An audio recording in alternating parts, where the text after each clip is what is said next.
Bueno, mis hermanos, continuamos entonces con este seriado de lecciones sobre Gálatas y en esta, en esta noche vamos a continuar con el capítulo segundo, ya nuestra tercera parte del examen minucioso de esta maravillosa carta. Habíamos quedado la última vez en aquella confrontación entre Pablo, el apóstol Pablo, y el apóstol Pedro, quien habiendo ido hacia la iglesia de Antioquía, generó problemas en vez de ayudar a solucionar las dificultades por las que atravesaban las iglesias de Galacia. Recordemos esas dificultades, el judaísmo. Cristianos, increíble eso, ¿no? Cristianos, pero aferrados a su vieja religión. No se habían podido despojar de sus antiguas creencias. Entraron a la iglesia, pero su conciencia les decía que de alguna u otra manera se tenía que seguir observando la ley como camino de salvación. Algo muy difícil para ellos por su tradición, por los años que estuvieron habituados a esa ley. Y sucede hoy día también con personas que vienen de distintas denominaciones y grupos religiosos. Cuando entran a la iglesia del Señor, les cuesta también a veces despojarse, a algunos de ellos les cuesta despojarse de sus viejas creencias. Y gracias a Dios, sabemos que con paciencia tenemos que abordar la enseñanza sobre esas cuestiones, pero los judaizantes empezaron fue a atacar la iglesia, a imponerles la ley, a obligarlos y a discriminar a aquellos que enseñaban la verdad, como al apóstol Pablo. Entonces, a esta situación se le sumó que con la visita del apóstol Pedro, un hombre prominente en todas las iglesias, sigue siendo prominente hasta el son de hoy, ¿cierto? Y en vez de ayudar a mejorar esta situación, lo que hizo fue que con su accionar, con sus conductas, no ayudó para nada. Antes dejó la impresión de que el judaísmo era el camino de salvación. A eso fue que Pablo le arguyó, le discutió y lo confrontó cara a cara, dice la palabra de Dios, exhortándole fuertemente a que dejara esa actitud hipócrita.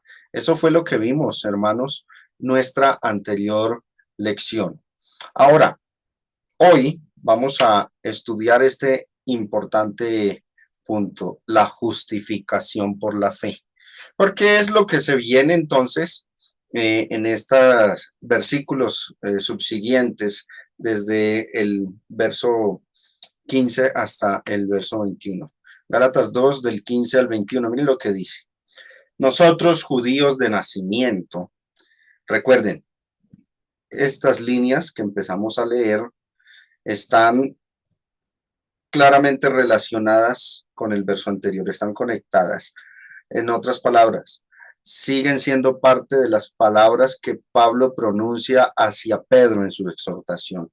Le está diciendo Pablo al apóstol Pedro, nosotros. El nosotros ahí solamente es Pablo y Pedro, no nosotros los que estamos conectados en esta noche. Esto es comprensión de lectura. Nosotros, judíos de nacimiento y no pecadores de entre los gentiles, sabiendo que el hombre no es justificado por las obras de la ley, sino por la fe de Jesucristo, nosotros también hemos creído en Jesucristo para ser justificados por la fe de Cristo y no por las obras de la ley, por cuanto por las obras de la ley nadie será justificado.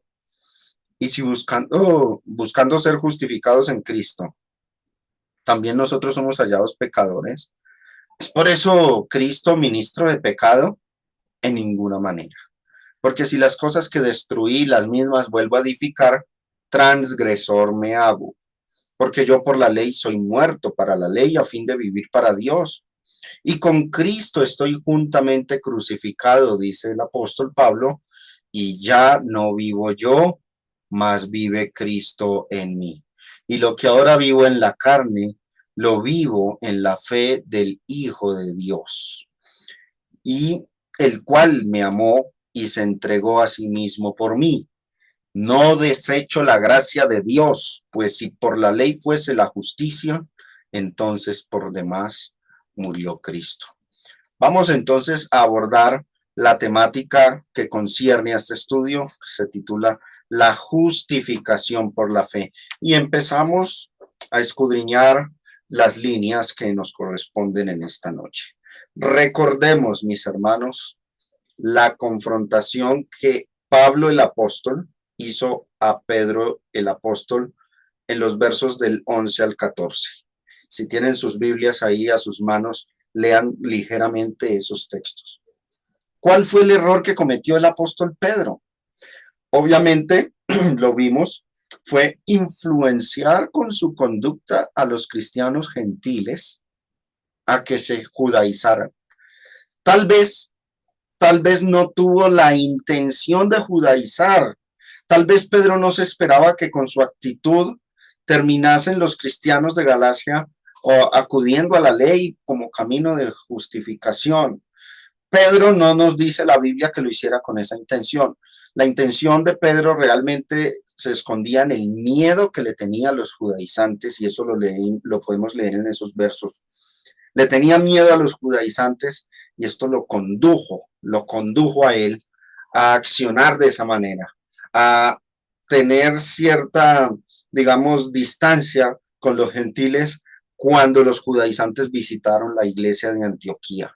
Entonces, sin esperarlo, sin tener la intención, el resultado fue que los gentiles, en medio de esa conmoción, de ese ambiente tensionante, de esa duda de ellos, por supuesto, duda sembrada por los judaizantes, de que Pablo no es apóstol, de que Pablo no es inspirado, de que el apóstol Pedro o los apóstoles eran los verdaderos a quienes Jesús había encomendado. Entonces era muy delicado que cualquier accionar o conducta de Pedro iba a tener influencia sobre ellos, y vino fue lo negativo. Pedro actuando a favor de los judaizantes, no con la intención de judaizar la iglesia, pero por el miedo. Ese fue el efecto que produjo. Entonces, mis hermanos, ese fue el error del apóstol Pedro: miedo, falta de carácter, y de paso su conducta afectaba la enseñanza de Pablo. Pablo estaba haciendo un esfuerzo grande para desjudaizar las iglesias en su recorrido por Listra, Iconio, Derbe. Siempre los enemigos de la iglesia fueron los judaizantes. Hechos 13 y 14 testifican eso.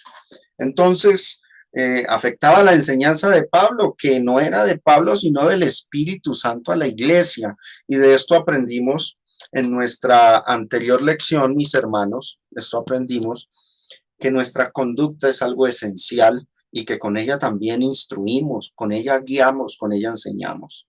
Ahora miremos en la pantalla, en el versículo 15, dice el apóstol Pablo: nosotros, judíos de nacimiento, y no pecadores de entre los gentiles. Por supuesto, en un sentido general, extenso, esto no es cierto, oído, pero no estoy diciendo que Pablo se equivoca o que la Biblia miente acá. No es cierto que los judíos no sean pecadores, pero esto tiene una explicación viable, la cual vamos a ver enseguida.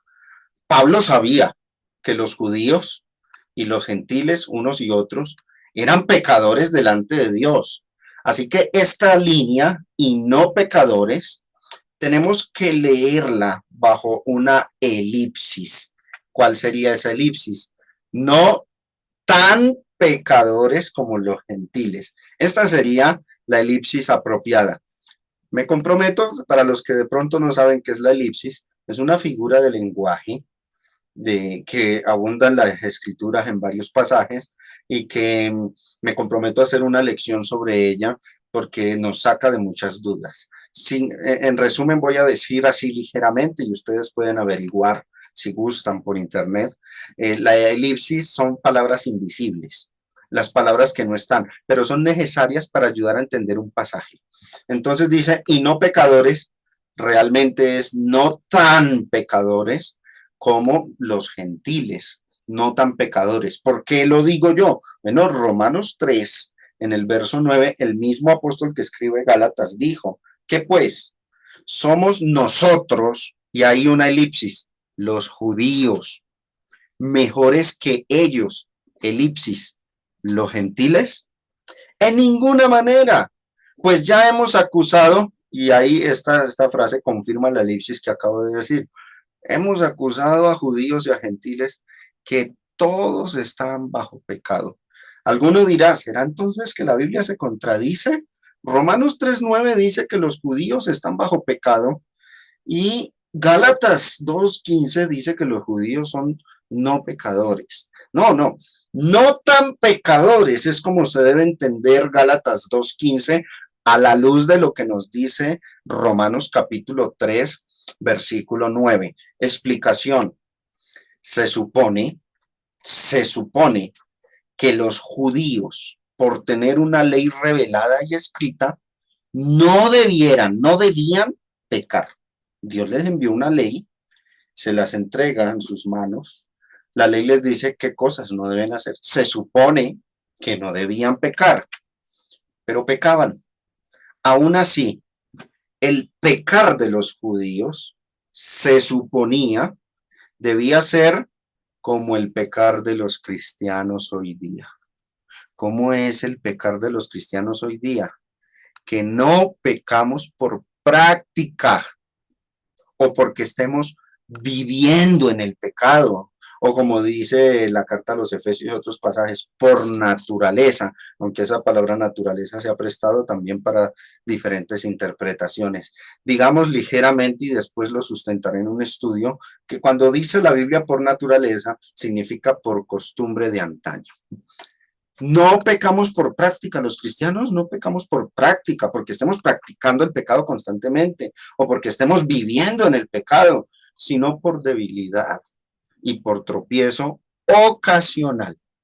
Ahí la Biblia ofrece entonces la gracia divina y dice que si nosotros pecamos y oramos al Padre y nos arrepentimos y confesamos nuestros pecados, Él es fiel y justo para perdonar nuestros pecados. Así era con los judíos, de cierta forma. Ellos se supone no deben pecar por práctica, como hoy día los cristianos no deben pecar por práctica. No podemos decir que nunca van a pecar por ocasión o por debilidad, pero no debemos pecar en el sentido de no practicar el pecado. Entonces Dios les dio la ley a los judíos, ellos no tenían que pecar, pero se sabía que su debilidad humana los conducía ¿a qué? A pecar. El pecar de los judíos entonces era como el pecar de los cristianos, no por práctica, sino de manera ocasional o por debilidad. Ahora, los judíos en este sentido, bajo esta explicación, bajo este panorama, mis hermanos, no practicaban el pecado, aunque no estuvieron exentos de pecar. En cuanto a los gentiles, ellos sí pecaban por costumbre, muy diferente, como hoy día el cristiano y el mundano. El cristiano no practica el pecado, pero tropieza. En cambio, el incrédulo, el inconverso, practica y vive en el pecado y su conciencia no le redarguye porque no ha oído el evangelio. Entonces, en cuanto a los gentiles, numeral 4 abajo, ellos pecaban por costumbre, nacieron en la cultura del pecado, sin ley divina escrita como la de Moisés, que les corrigiera y guiara. Y por ende, Gálatas 2, ahí a mano izquierda en la pantalla, verso 15, les llama pecadores, pecadores en ese sentido. Entre tanto que los judíos eran no pecadores o no practicantes del pecado. Por eso me atreví a hacer esa elipsis. Noten, cuando Gálatas 2:15 dice y no pecadores, debe significar no tan pecadores como los gentiles. Si alguien dice, no creo en la elipsis, no creo en esos géneros literarios, el hermano Germán está torciendo la Biblia, va a tener serios líos con Romanos 3:9 con todo Romanos capítulo 3 que acusa a los judíos de ser pecadores. Y va a hallar entonces que la Biblia se contradice. Evidentemente la Biblia no se contradice.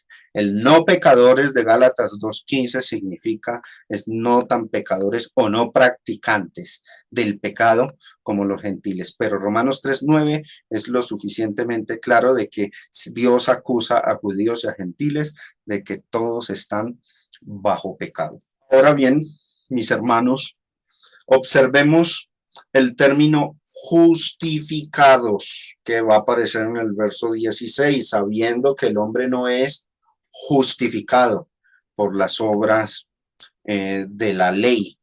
Y quiero que notemos algo. Ahí dice, el hombre no es justificado por las obras de la ley.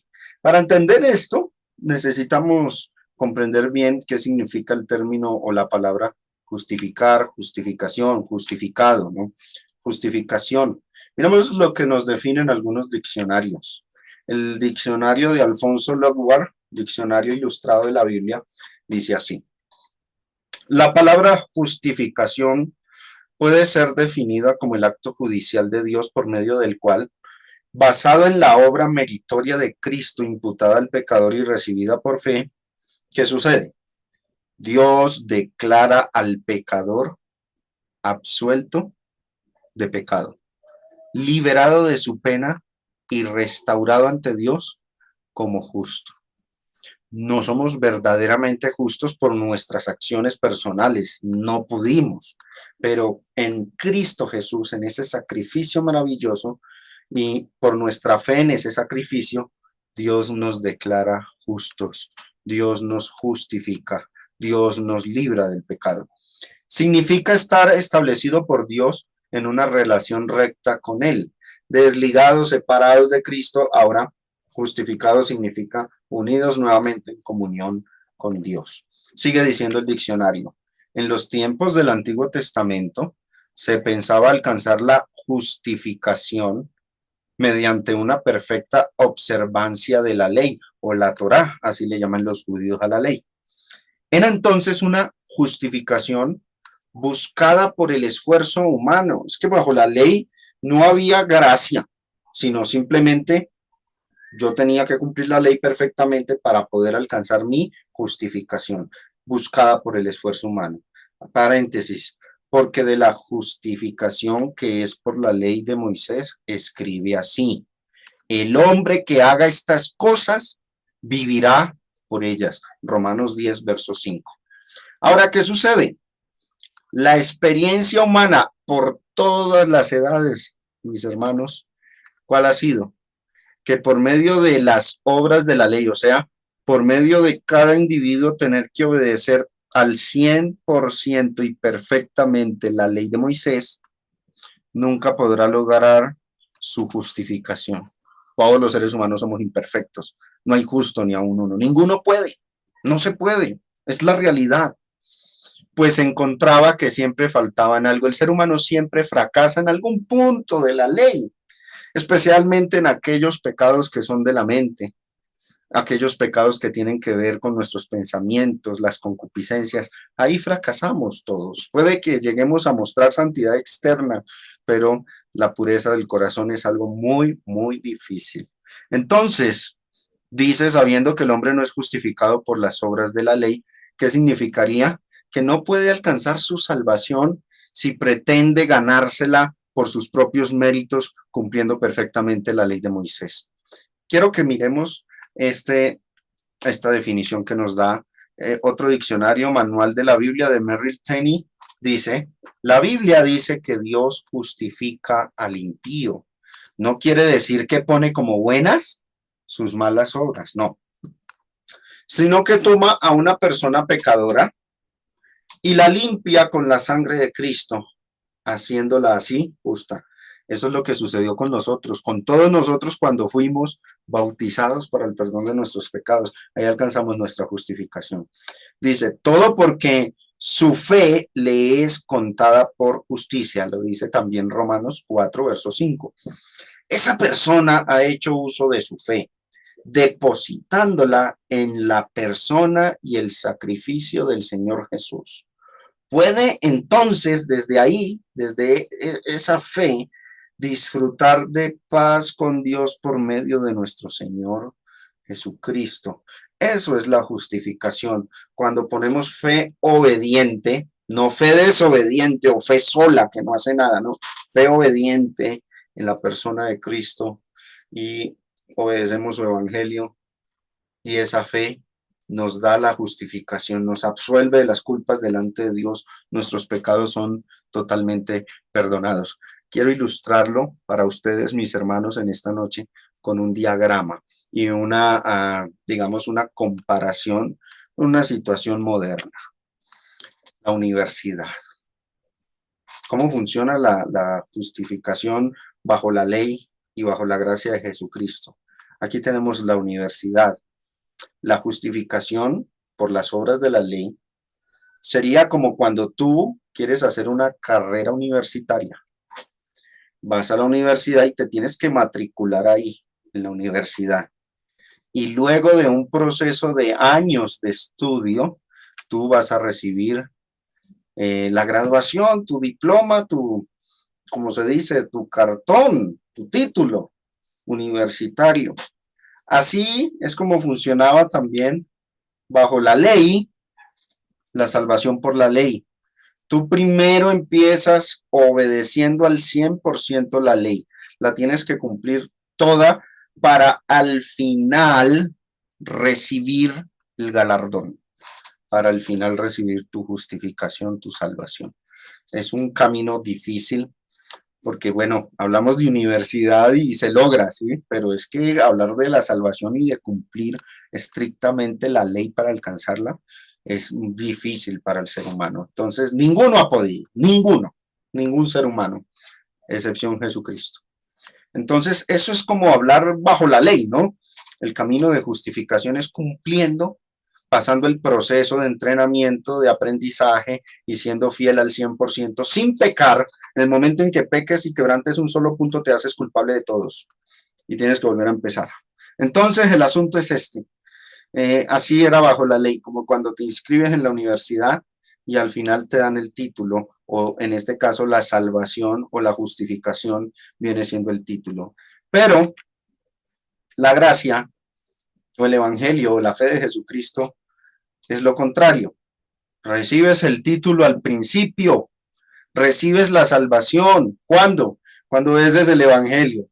Oyes, crees, confiesas a Jesucristo, te arrepientes, te bautizas y la salvación no va a venir años después. Ahí mismo apenas sales del agua del bautismo, has recibido tu salvación. El que creyere y fuere bautizado será salvo. Dice Hechos 2:38 que cuando nos bautizamos recibimos el perdón de nuestros pecados. Primera de Pedro 3:21 dice la escritura, el bautismo que corresponde a esto ahora, no en el futuro, ahora nos salva, dice el texto. Y luego viene el proceso de estudiar en la universidad. Noten la inversa. A la viceversa es la cuestión de la salvación bajo fe o gracia.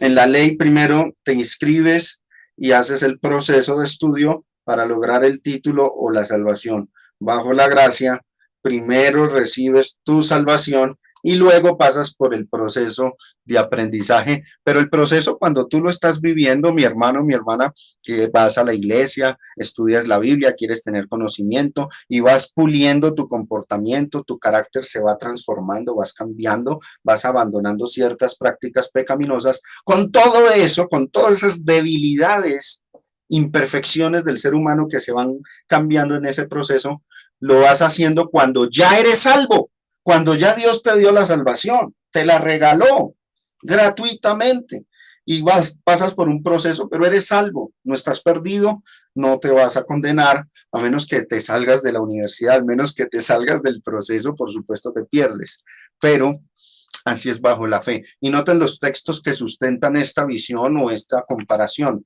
Gálatas 3:12, bajo la ley. Y la ley no es de fe, sino que dice, el que hiciere estas cosas, primero, hacer todas las cosas de la ley, cumplirla fielmente, al final vivirá, será justificado, recibirá la vida por ellas. Terrible ese camino, ¿no? Muy difícil. Y además era un yugo, dice Pedro, que ni nosotros ni nuestros padres habíamos podido llevar. Ahora, bajo la fe o bajo la gracia de Dios, ya eres salvo y pasas por un proceso de transformación, educación de la palabra de Dios en tu vida para que tú seas amoldado a la imagen de Cristo. Ese es el orden. ¿Dónde lo dice, hermano Germán? Un texto que sustente eso. Mateo 28, del 19 al 20 dice, por tanto, id y haced discípulos a todas las naciones como bautizándolos. Bautizándolos implica todo lo que logra el bautismo.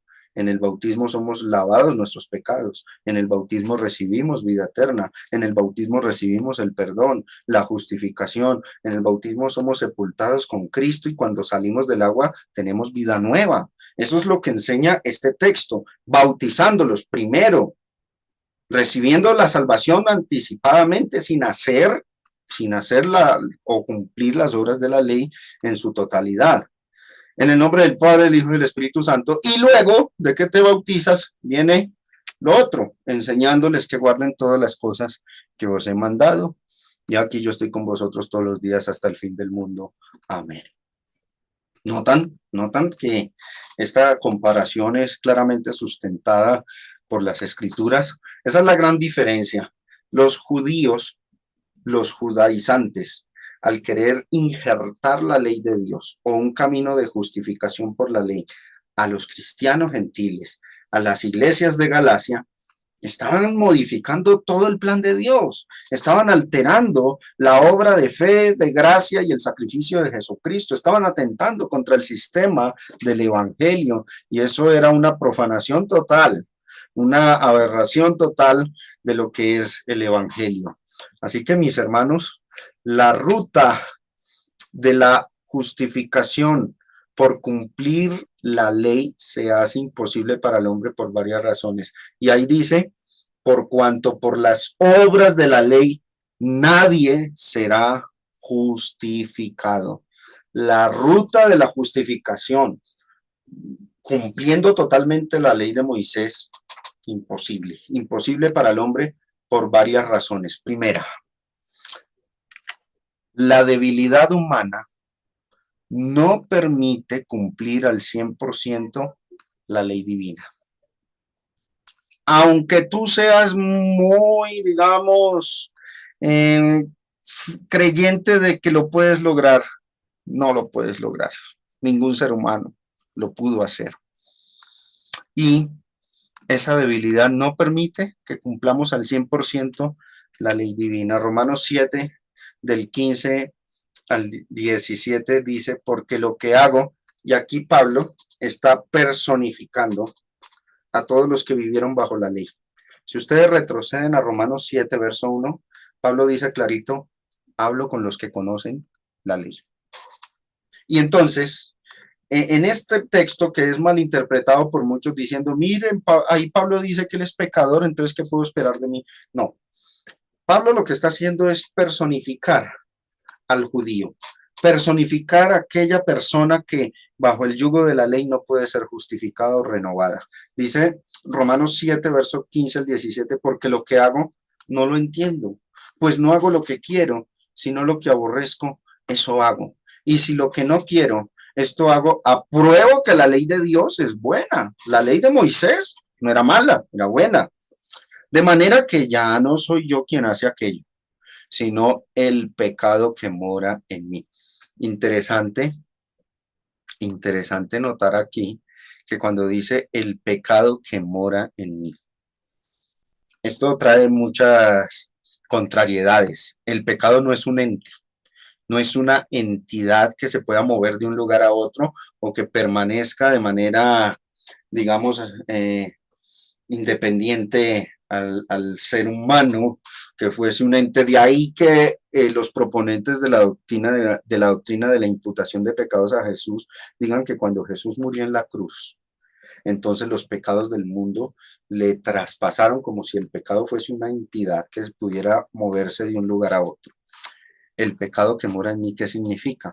Aquí el término pecado griego hamartía significa, o es una metonimia más bien, podríamos decirlo, la maldad. La maldad que hay en nosotros, la naturaleza o el pensamiento, la concupiscencia, la maldad que mora en mí, es lo que me impide cumplir al 100% la ley de Dios. La ley es buena, pero no soy tanto yo, mi voluntad quiere obedecer a Dios, pero hay algo malo en mí que todavía me domina y eso hace que peque. Entonces, la debilidad humana, mis hermanos, no permite cumplir al 100% la ley divina. La ley, la de Moisés, particularmente sus rituales, sus holocaustos y sacrificios por el pecado. Segunda razón, porque, perdón, aquí me estoy yendo muy ligero. Segunda razón, dice Gálatas 2:16 al final, por cuanto por las obras de la ley nadie será justificado. ¿Por qué? Porque la ley, particularmente sus rituales, holocaustos y sacrificios por el pecado, no pueden purificar ni justificar al hombre. Por eso nadie podría ser salvo por la ley. Ese era otro factor. El primer factor que mencionamos, el por qué nadie puede ser justificado por las obras de la ley, es por la debilidad humana.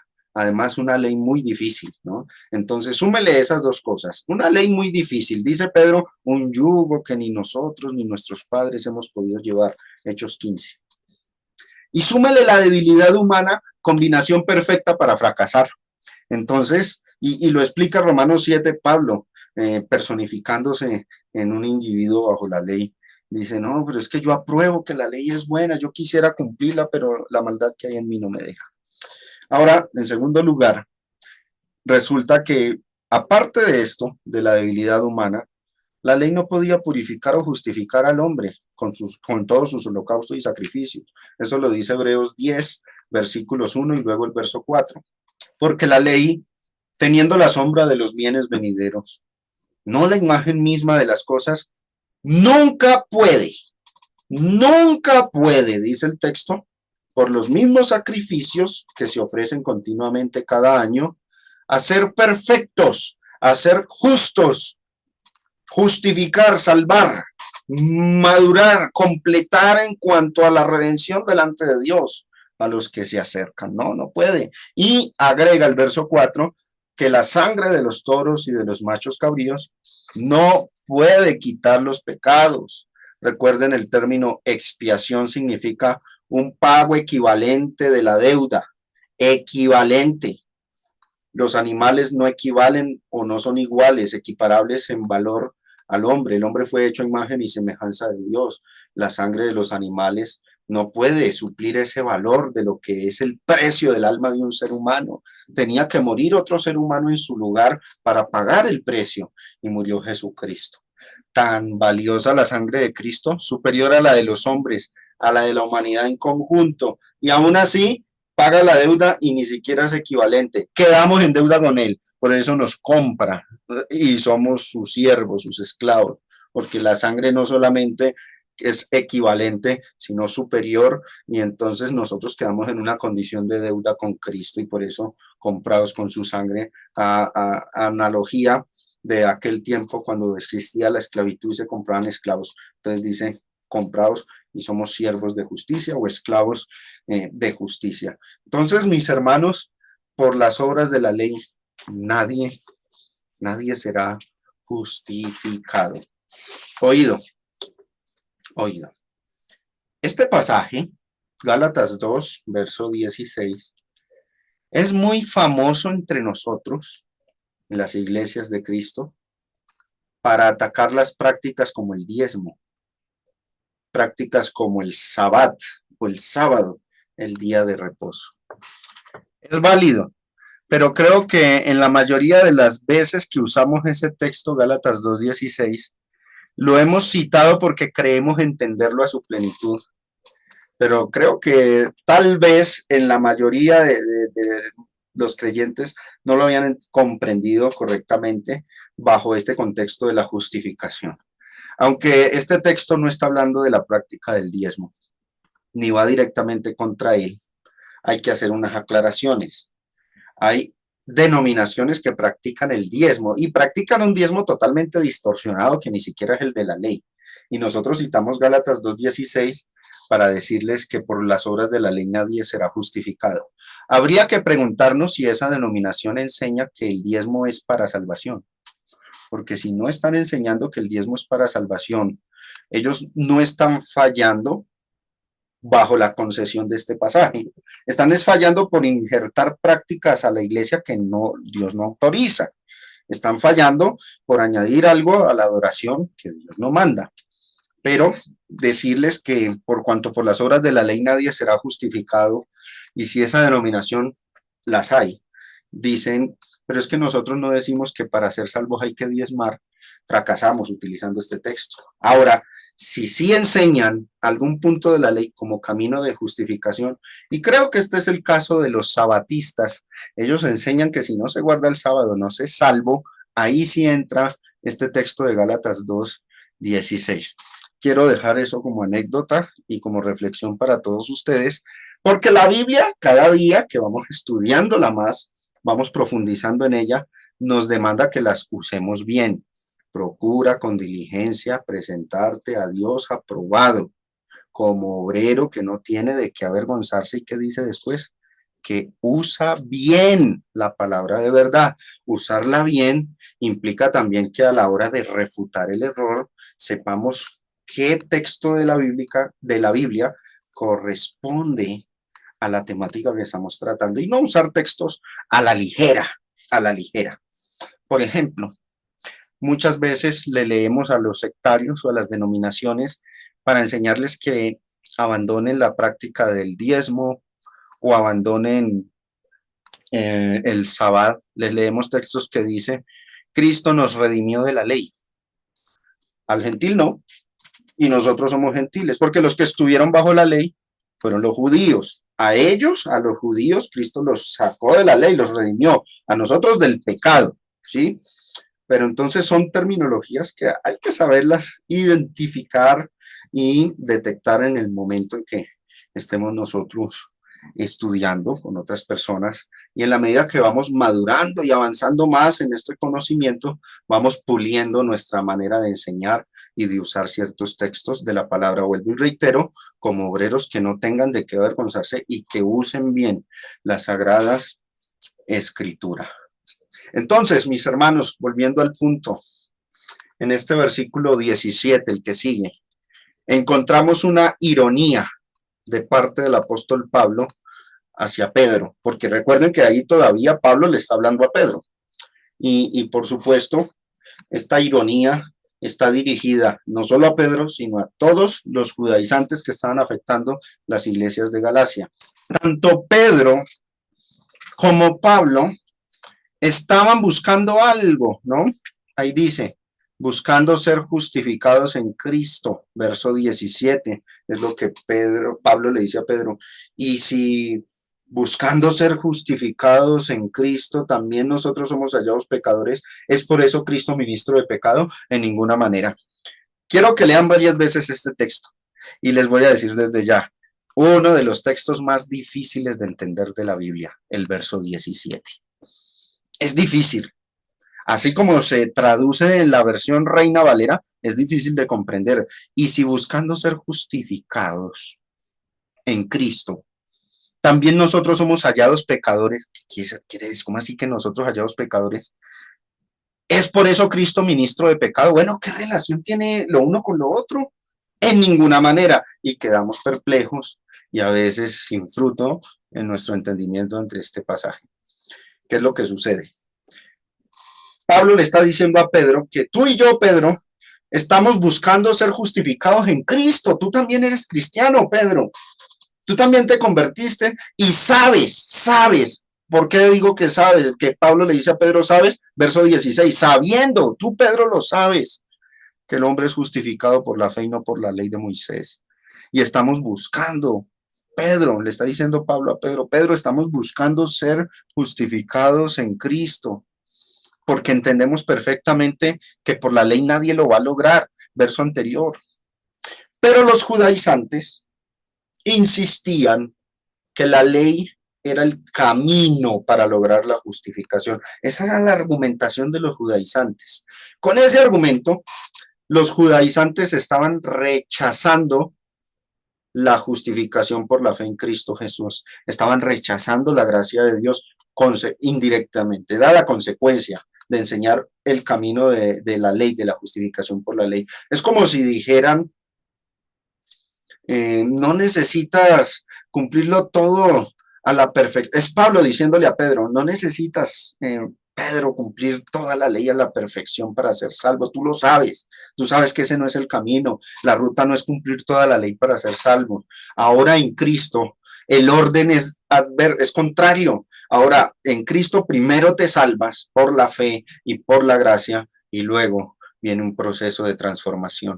Y eso gracias a que Dios quiso tener misericordia de todos, de judíos y de los gentiles por igual. Dios quiso justificarnos, absolvernos de la culpa delante de Él en Cristo, sin necesidad de tener que pasar por la ardua tarea de cumplir primeramente toda la ley para poder alcanzar esa justificación y además algo imposible por lo que ya vimos ahorita. El problema es que la ley de Moisés tenía una sentencia para los que optaran esa ruta. Dos rutas para ser salvos.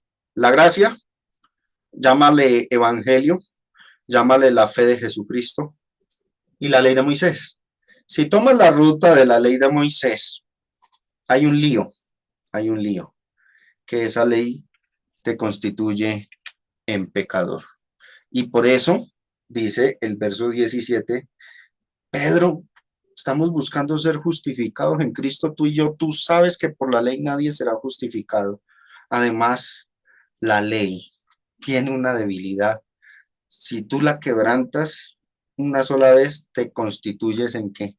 En pecador delante de Dios y te destituye totalmente de su gloria. Eso es lo que significa esta frase, también nosotros somos hallados pecadores. Lo que pasa es que la versión Reina Valera la expresa en un castellano muy difícil de percibir, pero esa es la idea, la que les estoy exponiendo, es la idea del texto, ya que la ley misma así lo determina, ¿no? Nosotros somos hallados pecadores porque la ley apenas la infringe te hace culpable ¿de qué? De toda la ley, de toda. La ironía, ¿cuál es? Que Pedro y los cristianos judaizantes creyeron en Cristo para ser justificados por la fe, sabiendo y entendiendo, verso 16, sabiendo, empieza así, y entendiendo todo lo anterior, todo lo que vimos de la justificación, el diagrama que les hice, todo eso lo entendían a su manera en su época. Todo eso lo entendía Pedro, ¿sí? Pero siguieron alegando que se tenía que guardar la ley para salvación, no tanto Pedro, pero sí los judaizantes. Esto, más que ironía, es una contradicción. ¿Saben por qué? Porque obviamente por la justificación por la fe en Cristo implicaba, no es necesario observar entonces perfectamente al 100% la ley de Moisés para alcanzar la salvación. Eso era lo que implicaba. O sea, al venir la gracia, se soltaba la ley y se abolía la ley en ese sentido. Ya no es necesario ese camino. Vámonos por el de la justificación por la fe en Cristo Jesús.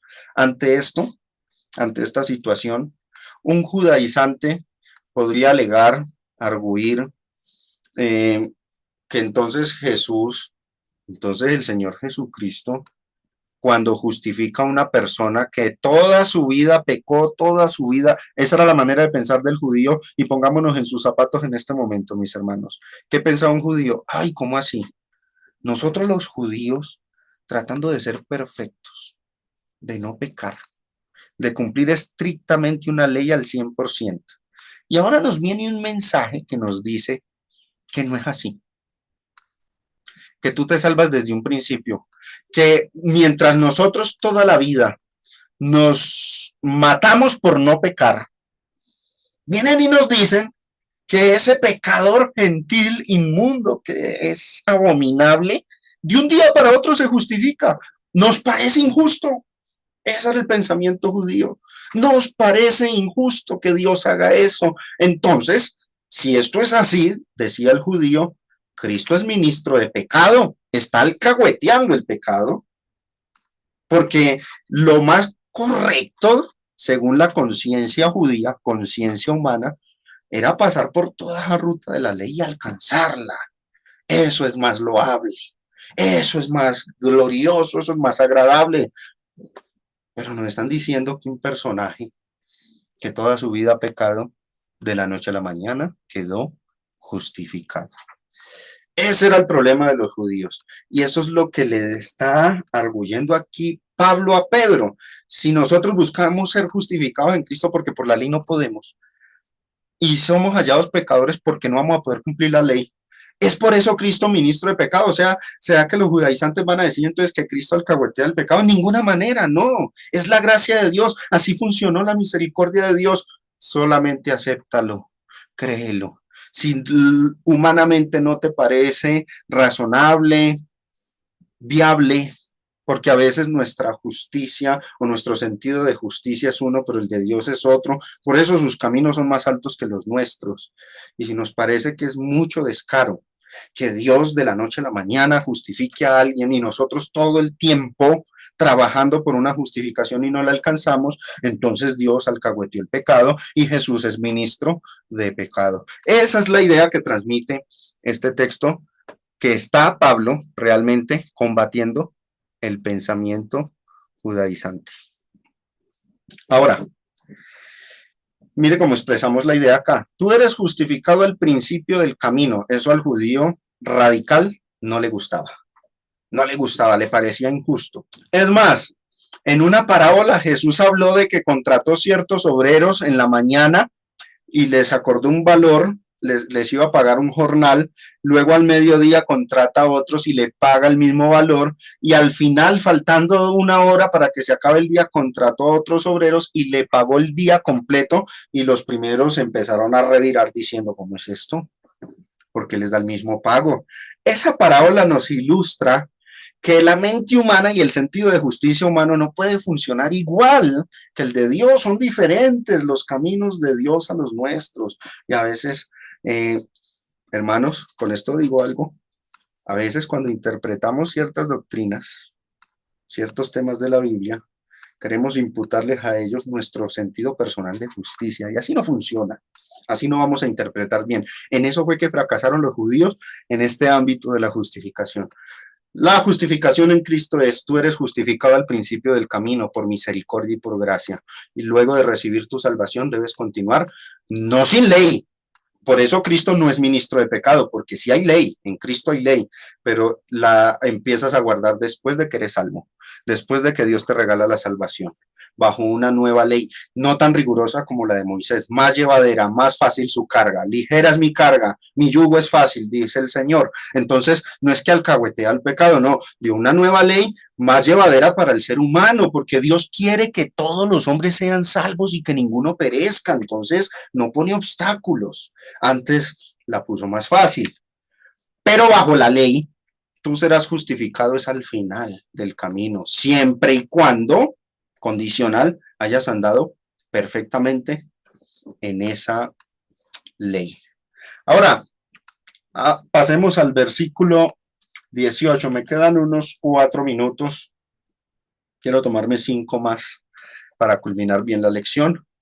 El verso que sigue, el verso 18, porque si las cosas que destruí, las mismas vuelvo a edificar, transgresor me hago. Nuevamente, volvamos al anterior. Verso 17.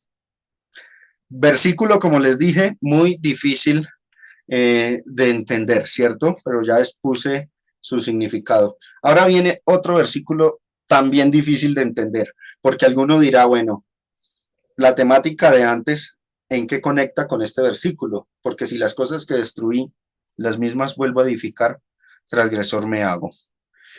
Texto que uno queda también como nublado. Bueno, ¿qué es lo que quiere decir aquí este pasaje? Las cosas que destruí. Resulta, pues, que el cristiano que es juicioso y diligente y que quiere aprender bien las escrituras debe ser muy cuidadoso. Hay las versiones de la Biblia en español antiguas, en un castellano muy ambiguo, muy antiguo, causan muchos problemas a la hora de interpretar estos textos. Por eso hay que mirar otras Biblias en un lenguaje más actual.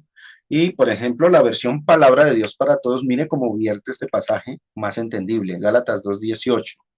lo que sí estaría muy mal, palabras de Pablo a Pedro, Pedro, lo que sí estaría muy mal es que yo enseñara otra vez lo que ya he abandonado.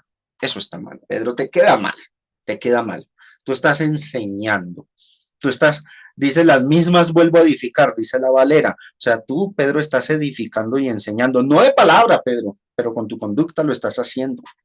Lo que eso te queda mal, que enseñes otra vez lo que ya has abandonado y que tú entiendes que abandonaste, ¿sí? Entonces, ese es el sentido más, digamos, original del texto. Con esto, entendiendo esto, el argumento de Pablo en contra de Pedro es el siguiente.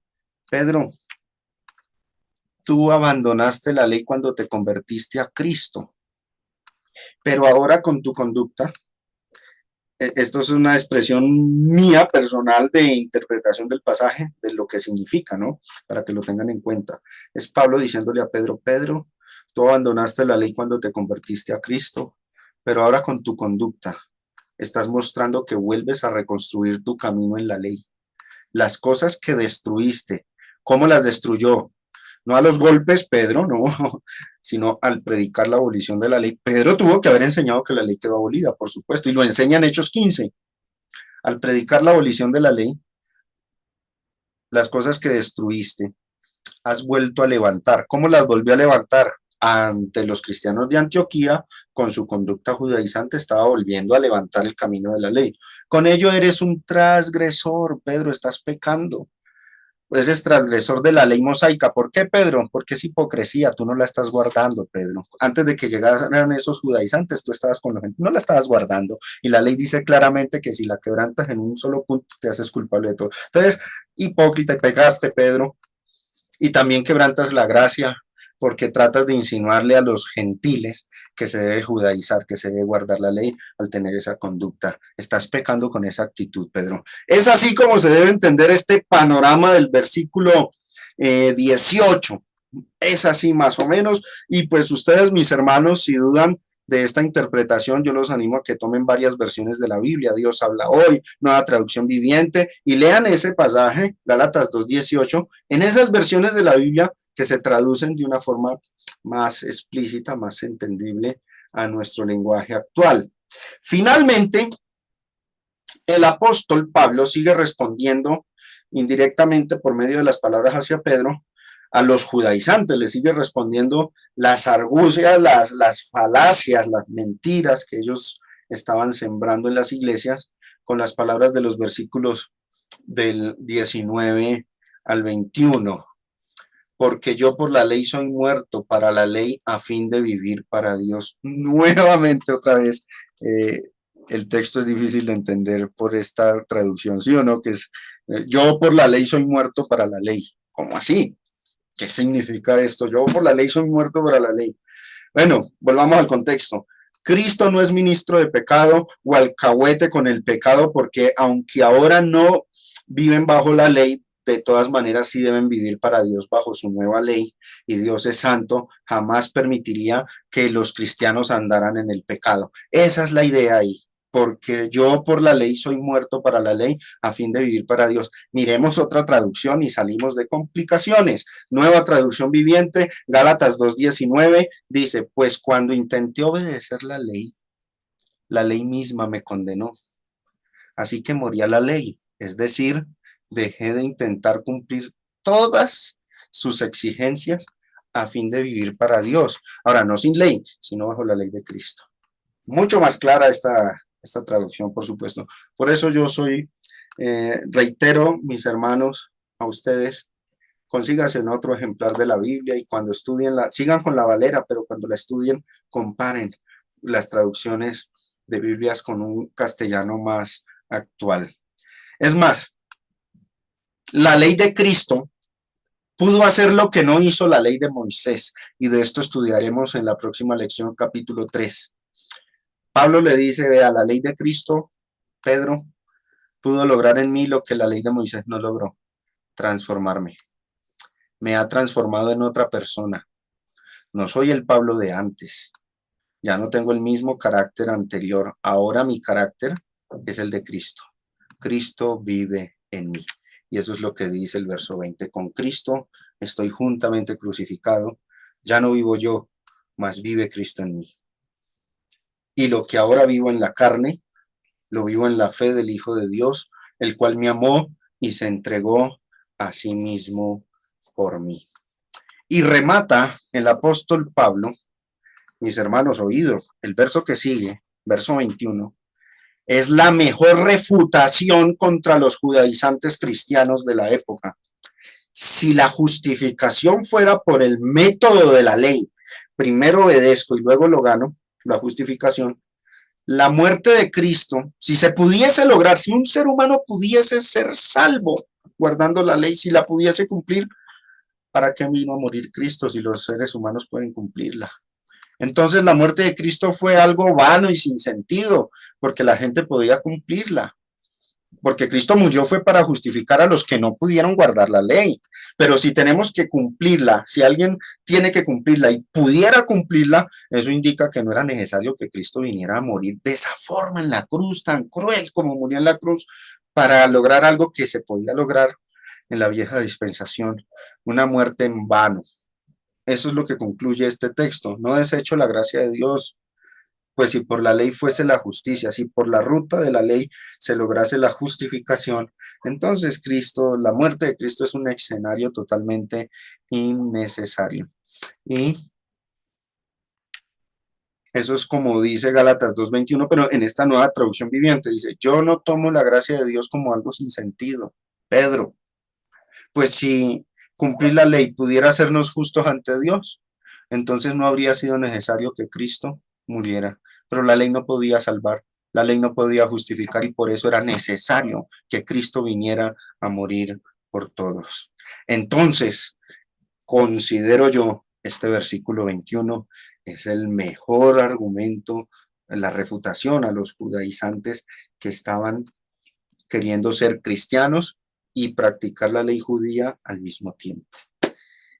Con esto culminamos nuestra lección en esta noche, mis hermanos, y daremos lugar a indagar sobre el capítulo 3, porque después de esta fuerte exhortación que Pablo le hace a los Gálatas, diciéndoles de cierta forma guardar la ley es desechar a Cristo, es desechar la gracia de Dios, es hacer la muerte de Cristo en vano, es tomar una ruta que nunca te pudo salvar ni te va a salvar, pero si tú insistes en que por ahí te puede salvar, entonces ¿para qué Dios enviaba? Si la humanidad podía salvarse por la ley, era innecesario mandar otro camino de justificación y menos de esa forma, muriendo un individuo de esa forma tan cruel.